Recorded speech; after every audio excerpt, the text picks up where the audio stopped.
விவேக் தன் உழைப்பால் உயர்ந்து ஒரு பெரிய நிறுவனத்தின் தலைமை நிர்வாக அதிகாரியாக மிளிர்ந்தான். ஆனால் அவனது பால்ய நண்பன் அரவிந்தோ கெட்ட பழக்கங்களால் வாழ்க்கையில் தடம் புரண்டு தவித்துக் கொண்டிருந்தான்.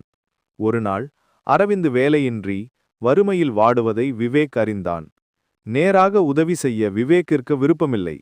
காரணம், அரவிந்தின் சுயமரியாதை பாதிக்கப்படக்கூடாது என்பதில் விவேக் கவனமாக இருந்தான். விவேக் ரகசியமாக செயல்படத் தொடங்கினான். ஒரு நன்கொடையாளர் மூலம் அரவிந்தின் கடன்கள் அடைக்க ஏற்பாடு செய்தான். மேலும் ஒரு புதிய தொழிற்சாலையில் அரவிந்திற்கு அவன் திறமைக்கு ஏற்ற ஒரு வேலை கிடைக்க ஏற்பாடு செய்து கொடுத்தான். இது விவேக் அமைத்த ஒரு வலை என்பதை அரவிந்த் அறியவில்லை. அரவிந்த் மீண்டும் ஒரு நல்ல நிலைக்கு வந்தான். வேலை, கை நிறைய பணம் என்று வாழ்க்கை சீராக ஓடத் தொடங்கியது. அவன் எப்போதும் அந்த நன்கொடையாளர் உதவிக்கு நன்றி தெரிவிப்பான். விவேக் சிரித்துக் கொள்வான். தன் நண்பன் முன்னேறியதே போதும் என்று நினைப்பான்.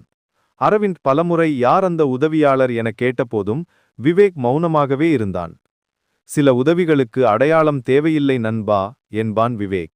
விவேக் தான் செய்த உதவிகளை ஒருபோதும் குத்திக்காட்டவில்லை, ஏன் ஒரு வார்த்தை கூட சொல்லவில்லை. உண்மையான நட்பு கைமாறு எதிர்பார்க்காமல் மகிழ்ச்சியை மட்டுமே நாடும் என்று விவேக் வாழ்ந்து காட்டினான். அரவிந்த் தன் புதிய வாழ்க்கையின் சந்தோஷத்தில் மிதக்க, விவேக் தான் போட்ட விதை மரமாக வளர்வதை பார்த்து மகிழ்ந்தான்.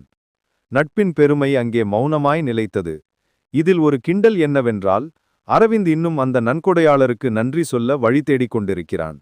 கடைசி வரை தான் செய்த உதவியை சொல்லிக் காட்டாமல் இருந்தான் விவேக்.